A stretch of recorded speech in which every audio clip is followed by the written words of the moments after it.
पिछले 5-6 साल से बहुत डिसअपॉइंट हैं अपनी पाकिस्तानी टीम की तरफ से ना। जब देखें, जब कोई धड़ेबंदी है, दोस्तियां है, ग्रुप बंदी है, इधर आजम खान हो गया, शादाब खान हो गया, किसी का कोई बेनोई है, कोई बेटा है, तो सर ये धड़ेबंदी कब खत्म होगी, मेरा ये सवाल है। ठीक है, ठीक है, आपका बड़ा अच्छा सवाल है, वैलिड। ये मेरे ख्याल में जब वापस आ जाएंगे ना वहाँ से, वेस्ट इंडीज से मैच खेलकर, आखिरी मैच इनका वहाँ फ्लोरिडा में, वहाँ से खेलकर वापस आएंगे तो शायद उम्मीद तो यही है कि कोई एक्शन इन लोगों के खिलाफ लिया जाए, कोई इंक्वायरी हो, कोई मतलब ऑपरेशन क्लीन अप हो, सर्जरी। पीसीबी के चेयरमैन कह चुके हैं। ये बहुत जरूरी है मीडिया के ऊपर, जब तक ये आवाज नहीं उठेगी, जब तक आप लोग इसको फॉलो अप नहीं करेंगे, इसको आगे लीड नहीं करेंगे आप लोग, तब तक सर ये खत्म नहीं होगा। तब तक सर ये ऐसे ही चलता रहेगा, पाकिस्तानी कौम के दिलों के साथ ये लोग खेलते रहेंगे। इन्होंने सिर्फ और सिर्फ अपने आप को देखना है, ना पाकिस्तान के नाम को देखना है, ना पाकिस्तान के कौम के दिलों को देखना है, ना जज्बों को देखना है, सिर्फ और सिर्फ इन्होंने अपने आप को देखना है, जितने भी लोग इस टाइम पाकिस्तानी टीम के अंदर आपके जज्बात मैंने जो है उनकी बड़ी हम कदर करते हैं, आपके जज्बात हवा के दोष पर पहुंच गए। बहुत बहुत शुक्रिया राव अली साहब। अब खुरम, आप समझते हैं कि खिलाड़ियों की छुट्टी होगी, 7-8 खिलाड़ी जाएंगे? मुझे तो मुश्किल लगता है। आप क्या राय? चेयरमैन साहब कह चुके हैं हम चैंपियंस ट्रॉफी तो 50 ओवर का इवेंट है, उसकी तैयारी करेंगे। बहुत सारे तो हल्के में ये भी कह रहे हैं कि जब आपने इसको श्योरिटी दी थी, अब आप इसी को बने रहने कप्तान। मतलब समझ नहीं आ रही क्या बातें हो रही, कुछ समझ नहीं आ रहा। गलती हुई है उसको कप्तान बनाकर दोबारा? आपने कप्तान हटाया, फिर आपने दूसरे को बनाया, और ठीक 3 मैचों बाद आपने उसको वापस लिया। तो आपने फूट तो खुद डाली है। ये क्रिकेट बोर्ड ही ठीक करेगा। मैं खैर छोटा मुंह बड़ी बात होगी, बड़े बड़े ग्रेट सब बोल रहे हैं, पाकिस्तान के लेजेंड्स बोल रहे हैं कि अब क्लीन अप का टाइम है और अब भी नहीं किया तो फिर कब करेंगे। तो करना चाहिए, मैं ये नहीं बोल रहा सबको फांसी चढ़ा दें, मगर पता चलना चाहिए कि आप opening, middle order, lower order, आपने बोला कि हमने प्रिपेयर किया हुआ था, हमने प्लानिंग बनाई हुई थी, तो रिजल्ट नहीं आया, इसका मतलब ये नीचे कुछ भी नहीं था। लेकिन इस टीम में 4 खिलाड़ी ऐसे खेल रहे थे जो पाकिस्तान की कप्तानी कर चुके हैं। बाबर आजम, शाहीन शाह अफरीदी, मोहम्मद रिजवान और शादाब खान। शादाब खान ने भी, आपको याद है, अफगानिस्तान के खिलाफ सीरीज में जो पाकिस्तान 2-1 से हारा था, वो काफी टाइम से कोशिशें चल रही थी और वो कोशिशें कामयाब वाइस कैप्टन भी नहीं बनाया। यही तो बोल रहा हूं, कोशिशें ये चल रही थी कि कप्तान बना दिया जाए। वो तो सीरीज ही आप अजीब सी खेल गए थोड़ी सी अफगानिस्तान के खिलाफ, वरना तो काफी पहले से ये चल रहा था कि यंग है, फ्यूचर है इसका। एक तो समझ ये नहीं आ रहा, बहुत सवाल, एक सवाल है मेरा भी, एक सवाल है सर, आप करते हैं ये, आपकी सीट में इस तरफ ले रहा हूँ। कोई ये पूछे ऑलराउंडर किसको कहते हैं?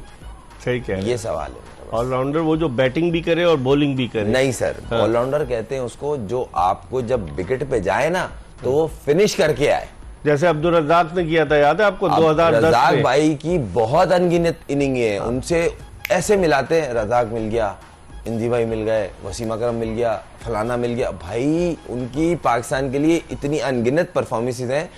मेरे को याद है, अल्लाह जन्नत नसीब करे, मेरे वालिद साहब, पाकिस्तान का वेस्ट इंडीज से मैच चल रहा था, कोई हमें पता नहीं, हमें ये पता क्रिकेट है, टेस्ट मैच चल रहा था, बस ये मुझे पता, व्हाइट किट में हो रहा था और वेस्ट इंडीज में। उन्होंने बोला था वसीम अकरम, वकार न्यूज़ अभी हमें जिताएंगे, और अभी वकार न्यूज़ आएगा और यॉर्कर पे बोल्ड मारेगा। ये मेरे वालिद साहब के लफ्ज थे। ये 2000 की बात कर रहे हैं आप। 2000 में टेस्ट मैच था, वसीम वकार थे उस सीरीज में और अंपायर डग कवी था। न्यूजीलैंड का उसने बड़ी बेईमानी की थी, बड़ी मतलब ये आउट नहीं, वेस्ट इंडीज से मेरे वालिद का क्रिकेट के हल्के से कोई ताल्लुक नहीं था, मगर एज ए कॉमन आदमी उनका कॉन्फिडेंस क्या था। अब तो आप किसी एक प्लेयर का, आप मुझे बता दें कितने अरसे से आप स्पोर्ट्स को कवर कर रहे हैं, आप एक नाम बता दें कि ये प्लेयर खड़ा रहा तो फिनिश करेगा, मैं मान जाऊंगा इस वर्ल्ड कप। कोई भी नहीं। बहरहाल ये आपने बड़ा अच्छा पॉइंट रेज किया। एक कॉलर है हमारे साथ। अस्सलाम वालेकुम। वालेकुम अस्सलाम। देख सर क्या हाल है? मैं बिल्कुल ठीक हूँ। कौन साहब कहाँ से बात कर रहे हैं? मैं मंडी बहाउद्दीन से मिर्जा अरशद बात कर रहा हूँ जी मिर्जा अरशद साहब, क्या कहेंगे मंडी बहाउद्दीन से? सर मैं ये कह रहा हूँ कि पाकिस्तान के जितने भी एंकर हजरात है या वैसे है, वो तनकीद का निशाना बना रहे हैं प्लेयरों को, और मेरा ख्याल है कि उनको भी सोचना चाहिए कि वो कोई प्लेयर है हमारे, तो तनकीद का निशाना तो असल सिलेक्टर बनते हैं। अच्छा प्लेयर कुछ ना करे, प्लेयर अगर 120 रन भी अचीव ना करे टारगेट, तो उनको तनकीद ना करे, कहे जी सिलेक्टर ने सारा काम किया। ये कहना चाह रहे हैं? सिलेक्टर ने जो कुछ किया है, सिलेक्टरों का काम है कि टीम अच्छी मैनेजमेंट करके उसको भेजना उधर।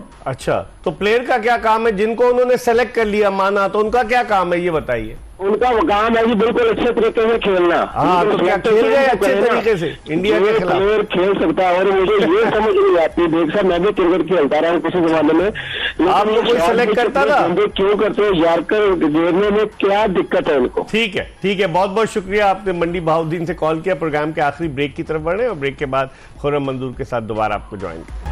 ब्रेक के बाद एक मरतबा फिर एक्सप्रेस न्यूज़ की स्पेशल ट्रांसमिशन जोश जगादे में आपको खुशामदीद कहते हैं। आज पाकिस्तान मैच तो जीत गया 7 विकेटों से, लेकिन कल जो है यहीं नसाओ काउंटी क्रिकेट स्टेडियम में भारत का मुकाबला जो है वो अमेरिका की टीम से होगा, और उस मैच में बिल्कुल क्लियर हो जाएगा, एक टीम चली जाएगी सुपर 8 के मरहले के लिए, और इसके अलावा ऑस्ट्रेलिया का मुकाबला नमीबिया की टीम से है, और नेपाल का मुकाबला जो है वो श्रीलंका की टीम से है। तो अब देखते हैं कि कल क्या होता है। खुर्रम, यूएसए वर्सेस इंडिया कल इसी ग्राउंड पर।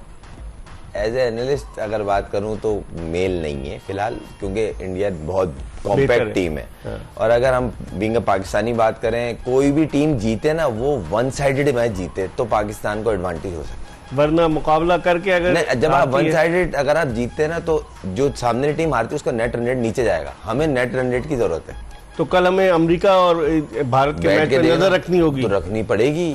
और ये जिस तरह की पिच है, कल फिर फैसला हो जाएगा कि पाकिस्तान सिर्फ एक फॉर्मेलिटी पूरी करेगा जाकर। तो ये तो क्लियर है, या आज आपके पास बहुत बड़ी अपॉर्चुनिटी थी, आप +1 में आ सकते थे, या आपने गवा दी। ये तो कौन है इसका जिम्मेदार? तो या बाबर रिजवान पिच पे थे, अभी भी आप जिम्मेदार पूछ रहे हैं। एक दोनों ने ऑलमोस्ट आधे से ज्यादा ओवर खेले कि इनको पता नहीं था कि भाई हमें नेट रन रेट की जरूरत है, हम 12-13 ओवर में खत्म कर दें। उसके बाद अगला मैच पता नहीं है, बारिश हो, हम जीते हारे, ये मैच तो अच्छा फिनिश करो।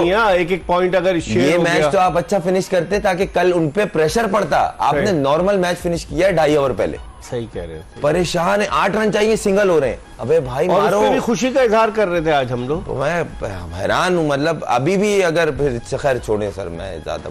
कनाडा की टीम में 2 लड़के ऐसे थे जो पाकिस्तान में क्रिकेट खेल कर गए।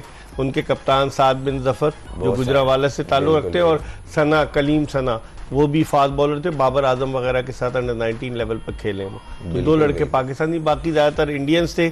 और उसके अलावा वहां पर वेस्ट इंडियंस भी थे, जिसने आज कितनी अच्छी बैटिंग की उसने, जो उनके बैटिंग की उसने, क्या वो नहीं रहा था, कोई खौफ नहीं था उसको। उसने जो सर्किल में उसका गेम था उसने वही खेला, ऊपर से मारने 54 रन किए, 4 चौके 4 छक्के, बेहतरीन। आप ये देखें ना, वो एक आपका और उनका कोई मेल नहीं। विद रिस्पेक्ट, हम उनको डिसरिस्पेक्ट नहीं कर रहे हैं, मगर आपका उनका मेल नहीं है। आपकी इतनी बेहतरीन बॉलिंग लाइन को वो ऑन द शॉट में मार रहा था, छक्का भी मार दिया उसने सामने। आप सोचे ना, मतलब अगली टीमों ने प्रिपरेशन की है, T20 खेलना है तो वो T20 ही खेलना है, भले वो हार जाए। आप कहीं से भी नहीं लग रहा। हम टेस्ट खेलते हैं क्या?